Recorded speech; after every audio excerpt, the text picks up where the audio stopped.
Welcome to my channel. This is Magic Storytime Audiobooks, where stories come alive. Don't forget to like, comment, and subscribe to join the adventure. Chapter 4. Well, 3 or 4 months run along, and it was well into the winter now.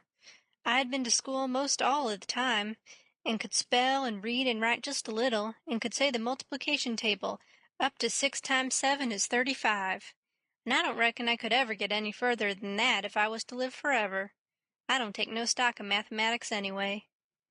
At first I hated the school, but by and by I got so I could stand it. Whenever I got uncommon tired, I played hooky, and the hidin' I got next day done me good and cheered me up. So the longer I went to school, the easier it got to be. I was gettin' sort of used to the widow's ways, too, and they weren't so raspy on me.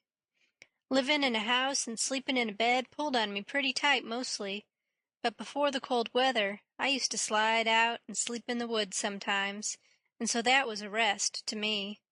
I liked the old ways best, but I was gettin' so I liked the new ways, too, a little bit. The widow said I was comin' along slow but sure, and doin' very satisfactory. She said she warn't ashamed of me at all. One mornin' I happened to turn over the salt cellar at breakfast. I reached for some of it as quick as I could to throw over my left shoulder and keep off the bad luck, but Miss Watson was in ahead of me and crossed me off. She says, "Take your hands away, Huckleberry. What a mess you are always makin'." The widow put in a good word for me, but that warn't going to keep off the bad luck. I knowed that well enough. I started out after breakfast, feelin' worried and shaky and wonderin' where it was going to fall on me and what it was going to be. There's ways to keep off some kinds of bad luck, but this wasn't one of them kind, so I never tried to do anything but just poked along low-spirited and on the watch-out. I went down to the front garden and clumb over the stile where you go through the high-board fence. There was an inch of new snow on the ground, and I seen somebody's tracks. They had come up from the quarry and stood around the stile a while, and then went on around the garden fence. It was funny they hadn't come in, after standing around so. I couldn't make it out. It was very curious, somehow. I was going to follow around, but I stooped down to look at the tracks first. I didn't notice anything at first, but next I did. There was a cross in the left boot heel, made with big nails, to keep off the devil. I was up in a second and shinnin' down the hill. I looked over my shoulder every now and then, but I didn't see nobody. I was at Judge Thatcher's as quick as I could get there. He said, "Why, my boy, you are all out of breath. Did you come for your interest?" "No, sir," I says. "Is there some for me?" "Oh, yes. A half-yearly is in last night. Over $150, quite a fortune for you. You had better let me invest it along with your 6,000, 'cause if you take it you'll spend it." "No, sir," I says, "I don't want to spend it. I don't want it at all, nor the 6,000 nuther. I want you to take it. I want to give it to you, the 6,000 and all." He looked surprised. He couldn't seem to make it out. He says, "Why, what can you mean, my boy?" I says, "Don't you ask me no questions about it, please. You'll take it, won't you?" He says, "Well, I'm puzzled. Is something the matter?" "Please take it," says I, "and don't ask me nothin'. Then I won't have to tell no lies." He studied a while, and then he says, "Oh, I think I see. You want to sell all your property to me, not give it. That's the correct idea." Then he wrote something on a paper and read it over and says, "There, you see it says, 'for a consideration.' That means I have bought it of you and paid you for it. Here's $1 for you. Now you sign it." So I signed it and left.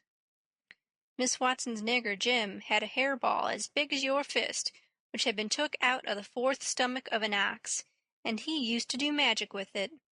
He said there was a spirit inside of it, and it knowed everything. So I went to him that night and told him Pap was here again, for I found his tracks in the snow. What I wanted to know was what he was going to do, and was he going to stay? Jim got out his hairball and said something over it, and then he held it up and dropped it on the floor. It fell pretty solid and only rolled about an inch. Jim tried it again and then another time, and it acted just the same. Jim got down on his knees and put his ear against it and listened. But it warn't no use. He said it wouldn't talk. He said sometimes it wouldn't talk without money. I told him I had an old slick counterfeit quarter that warn't no good, because the brass showed through the silver a little, and it wouldn't pass nohow even if the brass didn't show, because it was so slick it felt greasy, and so that would tell on it every time. I reckoned I wouldn't say nothing about the dollar I got from the judge. I said it was pretty bad money, but maybe the hairball would take it, because maybe you wouldn't know the difference. Jim smelt it and bit it and rubbed it, and said he would manage so the hairball would think it was good. He said he would split open a raw Irish potato and stick the quarter in between and keep it there all night, and next morning you couldn't see no brass and it wouldn't feel greasy no more, and so anybody in town would take it in a minute, let alone a hairball.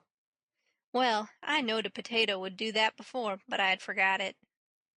Jim put the quarter under the hairball and got down and listened again. This time he said the hairball was all right. He said it would tell my whole fortune if I wanted it to. I says, go on. So the hairball talked to Jim, and Jim told it to me.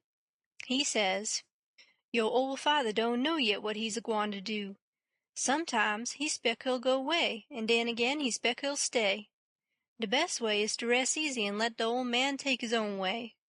Dey's two angels hovering round 'bout him. One of 'em is white and shiny, and de other one is black.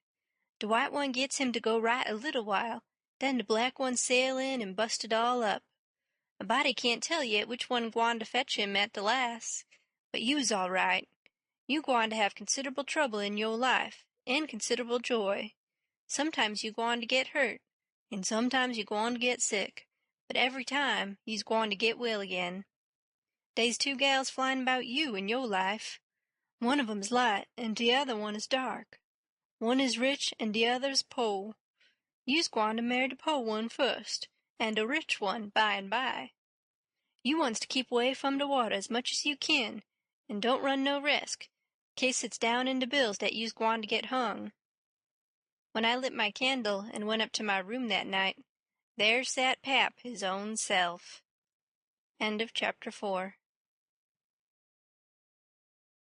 Thank you so much for watching.